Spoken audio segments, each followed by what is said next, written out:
Hello मेरे प्यारे बच्चों, कैसे हैं आप सभी। आशा करता हूँ सभी फिट होंगे। प्यारे बच्चों, अगर तुम्हारे स्कूल में PT2 या PT3 का एग्जाम होने वाला है ना, तो ये क्वेश्चन पेपर तुम्हारे लिए मोस्ट इंपॉर्टेंट क्वेश्चन पेपर है। क्योंकि ये हमें एक प्यारे बच्चे ने हमें सेंड किया है, जो कि अभी 21 नवंबर को 2024 में उसने इस पेपर को दिया है। ठीक है, यानी कि अगर नवंबर या दिसंबर के महीने में तुम्हारे स्कूल में टेस्ट होने वाला है, तो इस पेपर से तुम्हारे भी बहुत सारे क्वेश्चन आने वाले हैं। साइंस का पेपर है, थोड़ा सा ब्लरी दिख रहा होगा तुम लोगों को, लेकिन कोई दिक्कत नहीं है, तुम लोगों को चीजें अच्छे से समझ में आ जाएंगी। तुम लोग मुझे कमेंट करके ये जरूर बताना कि कितने क्वेश्चंस जो है ना वो तुमसे बन रहे हैं, क्योंकि तुम्हारे स्कूल में भी क्योंकि सिमिलर पेपर होने वाले हैं नवंबर के समय पे। तो तुमसे जितने भी क्वेश्चंस बन रहे होंगे कमेंट में जरूर बताना, ताकि तुमको अपना लेवल भी पता चल जाए और मुझे भी थोड़ा सा आइडिया लग जाए कि बच्चे लोग पढ़ाई वढ़ाई कर रहे हैं या बस खेल कूद कर रहे हैं। ये नहीं कि क्लास 9th में हो तो बस खेलते रहूं, क्योंकि हम लोग क्लास 10th में जब पहुंचते हैं बच्चों ना, तो क्लास 9th के बहुत सारे कॉन्सेप्ट हमारे क्लास 10th में भी काम आते हैं। ठीक है, तो चलो स्टार्ट करते हैं। हमारे पास सेक्शन ए में एक एक नंबर के क्वेश्चन है, सेक्शन बी में 2 नंबर के क्वेश्चन है, सेक्शन सी में 3 नंबर के, सेक्शन डी में 5 और सेक्शन ई में 4 नंबर के क्वेश्चन है। ठीक है, टाइम जो है वो 1.5 आवर का हमको दिया हुआ है। सेक्शन ए से पहला क्वेश्चन स्टार्ट करते हैं।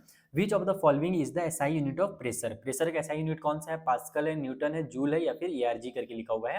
अच्छा, एक चीज और ध्यान रखना कि अगर तुम लोग चाहते हो कि तुम्हारे क्वेश्चन पेपर को भी मैं अपने चैनल पर डिस्कस करूं, जैसे ये बच्चे ने भेजा ना क्वेश्चन पेपर, तो इससे बहुत सारे बच्चों का हेल्प होने वाला है। तो वैसे अगर तुम भी और बच्चों का हेल्प करना चाहते हो, तुम्हारे स्कूल में भी अगर PT2 PT3 का एग्जाम हो चुका है या किसी भी नाम से हो रहा हो, जरूरी नहीं कि PT2 PT3 ही हो, FA2 FA3 के नाम से भी होता है, UT3 के नाम से भी होता है, UT2 के नाम से भी होता है। तो अलग अलग नाम से एग्जाम होते हैं, सेम एग्जाम होता है, बस नाम अलग रहता है। ठीक है, तो तुम लोग अपना क्वेश्चन पेपर मुझे मेरे व्हाट्सअप नंबर, जो कि डिस्क्रिप्शन बॉक्स में गिवन है, वहां पर जाकर के देखना मेरा नंबर कौन सा है, फिर मेरे चैनल पे जाओगे तो वहां पर भी तुमको मिल जाएगा होम पेज में ही।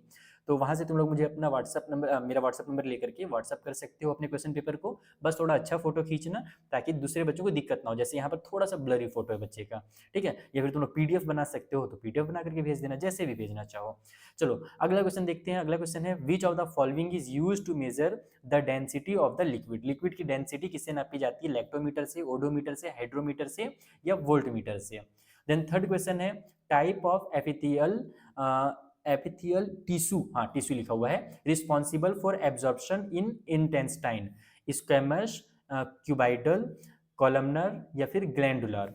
तो ये तुम्हारे पास चार ऑप्शन है। फिर अगला क्वेश्चन है, contractile proteins are found in. ठीक है, ये कहाँ पर पाए जाते हैं? नर्वस टिश्यू में, एपिथेलियल टिश्यू में, कनेक्टिव टिश्यूज में या फिर मस्कुलर टिश्यू में। अच्छा, तुम लोगों को कुछ कुछ ऐसा लग रहा होगा कि सर क्या क्या पढ़ रहे हैं, थोड़ा सा अजीब सा पढ़ दे रहे हैं, स्कूल में तो कुछ अलग टाइप से पढ़ा जाता है। तो उसका रीजन ये बच्चा कि मैं शुरू से ही ना हिंदी मीडियम के स्टूडेंट रहा हूँ। तो मैं हिंदी में जो साइंस था ना मेरा हिंदी में था, तो वहाँ पर ये जो टिश्यूज के नाम है ना वो हिंदी में मैंने पढ़ा है, लेकिन अचानक से इंग्लिश आ गया।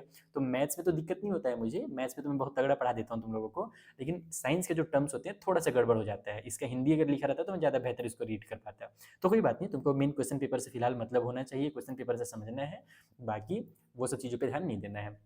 आगे बढ़ते हैं। फिफ्थ वाला क्वेश्चन क्या है, which of the following help in repair of tissues. Tissues के रिपेयर में कौन हम हेल्प करता है? तो है एरोलर, फिर एडिपोज, फिर है कार्टिलेज या फिर स्केलेटल। ठीक है, तो कौन करता है ये आपको यहाँ पर बताना है हेल्प हमारे टिश्यूज के रिपेयरिंग में। सिक्स क्वेश्चन है, the chemical symbol for chlorine gas. Chlorine gas का केमिकल सिंबल क्या है? Cl ये वाला है या फिर ये वाला है या फिर Cl2 है या फिर C है, तुमको बताना है। चलो कमेंट बॉक्स में बताना, देखता हूँ ये बहुत बेसिक से क्वेश्चन किस किस बच्चे को पता है। फिर सेवन भी बहुत आसान से क्वेश्चन है, the symbol for metallic element which is used in making thermometer. Thermometer को बनाने के लिए जिस मेटेलिक एलिमेंट का यूज किया जाता है उसका सिंबल क्या है ये पूछ रहा है। ये वाला है, ये वाला है, ये है या फिर ये Rg है। ठीक है, तो यहाँ पर तुम्हारे 7 क्वेश्चंस थे। तुम लोग को आई होप समझ में आ गए होंगे सारे क्वेश्चंस अच्छे से। मैंने यहाँ पर वीडियो इसीलिए बनाया क्योंकि क्वेश्चन पेपर थोड़ा सा ब्लरी है, तो बच्चे लोग को अगर वीडियो बना के समझा दूँ ना तो वो रीड करने में आसानी होगा। अब आ जाते हैं 8th से लेकर के 10th तक के क्वेश्चन, जो कि असर्शन रीजन वाले हैं। असर्शन रीजन जिस बच्चे को नहीं पता मैं जल्दी समझा देता हूँ कि असर्शन रीजन होता क्या है। यहाँ पर 2 स्टेटमेंट होते हैं, एक पहला स्टेटमेंट जिसको A से रिप्रेजेंट किया जाता है, दूसरे वाले को R से रिप्रेजेंट करते हैं। अब होता ये है कि दोनों स्टेटमेंट या तो सही होते हैं या फिर इनमें से एक गलत होता है, दूसरा सही होता है। अब हमारे पास 2 ऑप्शन होते हैं, ऑप्शन A और B। अगर दोनों स्टेटमेंट सही हैं तो इन दोनों में से कोई एक लगाना रहता है। तो बोलोगे सर जब दोनों सही है तब हम लोग 2 ऑप्शन क्यों मिल रहा है, एक ऑप्शन मिलना चाहिए ना। तो हाँ देखो, होता ये है कि अगर तुम्हारा स्टेटमेंट जो A वाला है और स्टेटमेंट R, ये दोनों अगर आपस में रिलेटेड हैं, आपस में को रिलेटेड है, यानी कि जो R है वो A को एक्सप्लेन कर रहा है, किसी भी तरीके से इससे कनेक्ट कर रहा है, तब तुम लोग ऑप्शन ए में लगाओगे जहां पर लिखा रहता है कि दोनों ट्रू हैं और जो रीजन है वो करेक्ट एक्सप्लेनेशन है। लेकिन अगर दोनों सही हैं लेकिन दोनों एकदम अलग अलग बातें हैं, जैसे कि एमडी सर अभी बच्चों को साइंस पढ़ा रहे हैं, फिर दूसरा बात है एमडी सर को चॉकलेट पसंद है, तो ले दोनों अलग अलग बातें होगी ना, है दोनों सच लेकिन दोनों अलग अलग हो गई। तो यहाँ पर ये फिर जब ऐसा कुछ कंडीशन हो तो उसमें फिर हम ऑप्शन बी लगाते हैं कि दोनों सही तो हैं लेकिन जो रीजन है वो एक्सप्लेन नहीं कर रहा है असर्शन को। या फिर ये सी और डी तो आराम से समझ जाओगे कि असर्शन जो है वो ट्रू है लेकिन रीजन फॉल्स है, तब सी ऑप्शन लगाओगे, यानी पहला वाला जो है ये अगर सही है और ये गलत है तो ऑप्शन सी लगता है, और अगर पहला वाला गलत है और दूसरा वाला सही है तो ऑप्शन डी लगता है। तो ये सारी चीजें थी, चलो देखते हैं क्या क्या असर्शन रीजन हमको दिया हुआ है यहाँ पर। पहला आठवां वाला है pure water obtain from different sources such as river, well, sea etcetera always contain hydrogen and oxygen in ratio of 1:8 by mass. ठीक, ये बोल दिया। अब इसका रीजन क्या बोल रहा हूँ कि chemical compound always content element combined in a fix proportion by mass. ये हो गया तुम्हारा रीजन। अब ये सही है कि गलत है ये तुम लोग कमेंट बॉक्स में बता सकते हो। सेकंड है ligaments connect muscles to bones, या फिर इसका रीजन बोल रहे हैं ligaments are elastic with great strength. तो ये दो चीजें हमको यहाँ पर दी हुई है।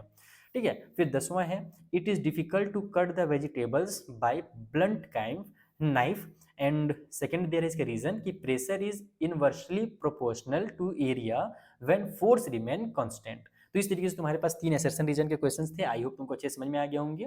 अब आगे बढ़ते हैं और आगे के जो क्वेश्चंस हैं उनको देखते हैं। तो ये जो हमारा सेक्शन बी है, दो नंबर का क्वेश्चन है। इसमें पहला क्वेश्चन है what is Archimedes principal, right any 2 applications of it. ठीक है, आर्किमिडीज चर्चा के जो प्रिंसिपल्स है वो हमसे पूछा जा रहा है।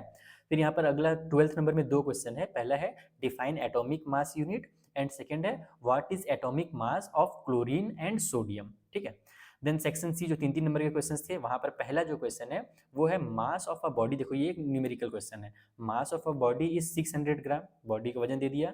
इट्स वॉल्यूम इज 450 सेंटीमीटर का क्यूब, वॉल्यूम दे दिया। फाइंड इट्स डेंसिटी, इसकी डेंसिटी बताइए। डज इट फ्लोट और सिंक इन वाटर, और ये भी बताना है कि ये जो हमारा डेंसिटी निकल करके आएगा तो क्या ये वाटर में फ्लोट कर सकता है या नहीं कर सकता है। ठीक है, फ्लोट करेगा या सिंक हो जाएगा। ठीक है, जस्टिफाई और आंसर, अपने आंसर को जस्टिफाई करना। बच्चे ने कुछ किया कैलकुलेशन वो सब मत देखो, तुम लोग अपना बनाना है। चलो आगे बढ़ते हैं। 14th नंबर क्वेश्चन, 13th हो गया ना, 13th हो गया, 14th में आते हैं। 14th है write down the formula of, आपको इन सभी के फॉर्मूलाज बताने हैं। सोडियम ऑक्साइड है, एल्यूमिनियम क्लोराइड है, मैग्नीशियम हाइड्रोक्साइड है, कैल्शियम कार्बोनेट है, अमोनिया है, पोटेशियम क्लोराइड है। ठीक है, फिर या फिर आप इसकी ये बताओ फॉर्मूला बताओ, या फिर दूसरा एक काम ये कर सकते हो राइट सिंबल्स एंड वैलेंसी, यानी कि ये जो हमारे पास दिए हुए इनके सिंबल्स और वैलेंसी भी बता सकते हो। तो दोनों में तुमको बराबर ही नंबर मिलेगा। यहाँ पर आधा आधा नंबर मिलने वाला होगा, 6 क्वेश्चन है तो यहाँ पर डबल उसका नंबर मिलेगा। तो एल्यूमिनियम है, जिंक एंड कॉपर है। 15th क्वेश्चन है differentiate between striated and smooth muscle tissues. ठीक है, ये एनी 3 पॉइंट्स, केवल आपको 3 पॉइंट्स के ऊपर ही बात करना है, ज्यादा नहीं बताना है। फिर 16th क्वेश्चन है गिव रीजन, आपको रीजंस बताने का रीजन है भैया। We can not control the movement of our alimentary canal, ये पहला है। सेकंड है bone is strong and rigid, and तीसरा है ciliated columnar epithelium is presented in respiratory tract. तो ये 3 चीजों का तुमको रीजन बताना है। अब आ जाते हैं सेक्शन नंबर डी में, जो कि हमारा लास्ट सेक्शन था ना शायद। कितने सेक्शन थे भाई इसमें? नहीं, सेक्शन ई भी हमारे पास एक है। तो सेक्शन डी 5 नंबर वाले क्वेश्चन है। चलो देखते हैं सेक्शन डी में क्या दिया हुआ है। Define the following buoyant force and thrust, ये दो चीज़ों को यहाँ पर डिफाइन करना है। फिर उसके बाद right any 3 differences between thrust and pressure, तो इसमें तुमको 3 नंबर मिलेगा, इसमें 1 नंबर और इसमें 1 नंबर, पूरा मिलाकर 5 नंबर हो जाएगा। फिर 18th नंबर में है डिफाइन एटॉमिक मास, मॉलिक्यूलर मास, है ना, and variable valency with 1 example each. या तो इसका आंसर करो 5 नंबर के लिए, या फिर यहाँ पर देखो और कर दिया है ना, और का मतलब या तो इसको सॉल्व करो या तो इसको करो, ये करना है। तो calculate the formula unit mass of zinc oxide, nitrogen oxide, calcium carbonate है शायद, K2CO3, बताओ इसको क्या बोलते हैं। फिर given atomic mass of zinc is equal to 65U, O जो है वो हमारे पास 16U है, सोडियम जो है वो 23U है, के जो है हमारे पास पोटेशियम, सॉरी ये कैल्शियम बोल दिया इसको मैंने, पोटेशियम है 39U, एंड जो ये सी जो है कार्बन जो है वो 12U है। तो इस तरीके से तुम्हारा क्वेश्चन नंबर 18 कंप्लीट होता है। अब 19th में आ जाते हैं, 4 नंबर के क्वेश्चन, जो बहुत इंपॉर्टेंट क्वेश्चन है, क्लास 10th में भी बहुत काम आएगा। Define neuron, briefly explain the structure of neuron. तो ये रहा तुम्हारा question paper complete. I hope तुमको ये क्वेश्चन पेपर से बहुत सारे क्वेश्चन बन रहे होंगे। तो टोटल 19 में से तुमसे कितने क्वेश्चन बन रहे हैं बच्चे लोग, जल्दी से कमेंट करके बताना। और तुम्हारा अगर क्वेश्चन पेपर तुम चाहते हो हमारे चैनल पर डिस्कस किया जाए तो जल्दी से अपने क्वेश्चन पेपर का अच्छा सा पिक लेकर के मुझे सेंड कर देना। हम लोग मिलेंगे नेक्स्ट वीडियो में, तब तक के लिए थैंक यू फॉर वॉचिंग।